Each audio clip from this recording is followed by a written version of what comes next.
Daily. Taste the Daily. உங்க வீட்டில் இருக்கிற ஒரு மகனா என்னோட கள அரசியல் பயணம் உங்களோட ஆசீர்வாதத்தோட இங்கிருந்து தான் தொடங்குது. இத நான் இங்க சொல்றதுக்கு காரணம் ஓட்டு அரசியலுக்காக இல்ல, ஓட்டு அரசியலுக்காக இல்ல, ஓட்டு அரசியலுக்காக இல்ல. என்னதான் வாக்கு அரசியலுக்காக பேசவில்லை என விஜயே கூறினாலும் பரந்தூர் மண்ணை தனது கள அரசியல் பயணத்தின் துவக்கமாக விஜய் தேர்ந்தெடுத்த பின்னணியில் இருக்கும் காரணத்தை ஆராய்ந்தாக வேண்டும்தான். பரந்தூரில் புதிய விமான நிலையம் அமைக்க எதிர்ப்பு தெரிவித்து நடைபெற்று வரும் போராட்டம் 910 நாட்களை கடந்துள்ளது. இத்தனை நாட்கள் அந்த மக்கள் போராடி வருகிறார்கள் என்பதே நடிகர் விஜயின் விசிட்டுக்கு பிறகுதான் பெரும்பாலானவர்களுக்கு தெரிய வந்திருக்கிறது. பரந்தூர் மக்களின் பல நாள் ஏக்கத்திற்கு விஜயின் விசிட் மூலம் இந்த பிரச்சனை மீது வெளிச்சம் பாய்ந்து மீண்டும் உயிர் பெற்று விவாதத்திற்குள்ளானது. எத்தனையோ பிரச்சனைகள் இருக்கும் போது பரந்தூர் மண்ணை விஜய் தனது கள அரசியல் பயணத்தின் துவக்க புள்ளியாக தேர்ந்தெடுத்தது ஏன் என்ற கேள்வியும் இயல்பாகவே எழுகிறது. அதற்கு விஜயின் தமிழக வெற்றி கழகத்தின் கடந்த கால செயல்பாடுகளும் ஒரு காரணம்தான். அதாவது தாவேக்கவின் முதல் மாநாடு விக்கிரவாண்டியில் தான் நடைபெற்றது. தற்போது கள அரசியல் பயணமும் பரந்தூரிலிருந்துதான் தொடங்கி இருக்கிறது. முதல் மாநாடு கள அரசியல் என இரண்டுமே வட மாவட்டங்களை மையப்படுத்தியே விஜய் காய் நகர்த்தியிருப்பதாக பார்க்கப்படுகிறது. மேலும் பரந்தூரில் விமான நிலையம் அமைப்பது விவசாய நிலங்களை அழிப்பதை தாண்டி சென்னையைத்தான் வெள்ளக்காடாக்கும் என விஜய் பேசியதும் கவனிக்க வைத்துள்ளது. சென்னையின் பெரும் பிரச்சனையாக வெள்ள பாதிப்பு மாறி வரும் நிலையில் புறநகர் மாவட்ட நீர்நிலைகளை அழிப்பது சென்னைக்கு பாதிப்பு ஏற்படும் என ஆய்வறிக்கையை சுட்டிக்காட்டி விஜய் பேசியிருந்தார். பரந்தூர் விமான நிலையம் அமைக்க முடிவு செய்து திமுக சென்னையை இன்னும் வெள்ள பாதிப்பில் தத்தளிக்க விடும் என்பதை குறிப்பிடும் வகையிலேயே விஜய் அவ்வாறு பேசியதாக சொல்லப்படுகிறது. ஒவ்வொரு வருஷமும் இந்த மழை காலத்துல வெள்ளத்துல சென்னை சிட்டி எப்படி தத்தளிச்சுக்கிட்டு இருக்கிறது நம்ம பார்க்கிறோம்.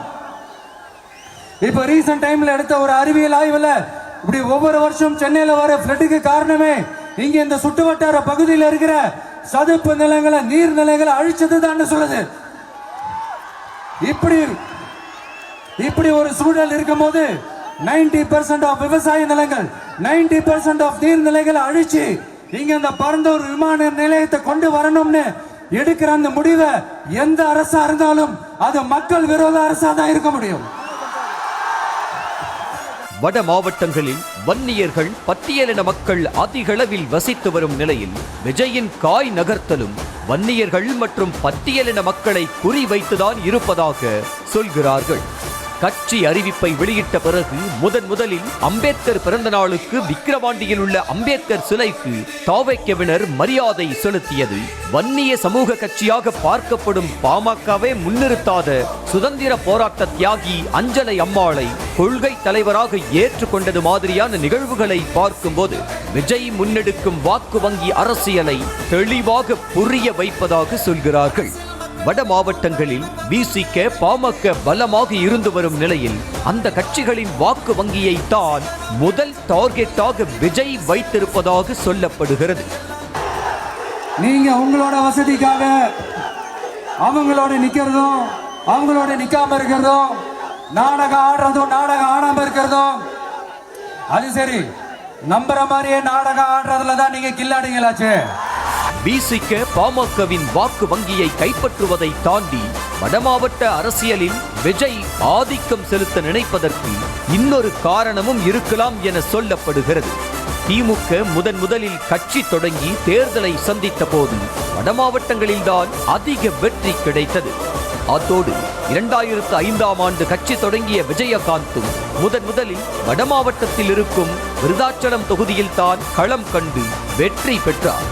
அதோடு 2010 கட்சி தொடங்கிய சீமானுக்கு முதல் தேர்தல் களமாக அமைந்தது வடமாவட்டத்தில் இருக்கும் கடலூர் தொகுதிதான். இப்படி புதிதாக கட்சி தொடங்கி அரசியலுக்குள் அடி எடுத்து வைக்கும் பலருக்கும் ஆரம்ப புள்ளியாக வந்தாரை வாழ வைக்கும் இடமாக வடமாவட்டங்கள் இருந்து வருகின்றன என்ற நிலையில் விஜயும் அதே பாதையில் பயணிப்பதாக சொல்லப்படுகிறது. தற்போது விஜய் முன்னெடுத்துள்ள அரசியல் பாதையை பார்க்கும்போது விஜயின் முதல் தேர்தல் களமும் வடமாவட்ட தொகுதிகளாகத்தான் இருக்கக்கூடும் என்பதை யூகிக்கவும் முடிகிறது.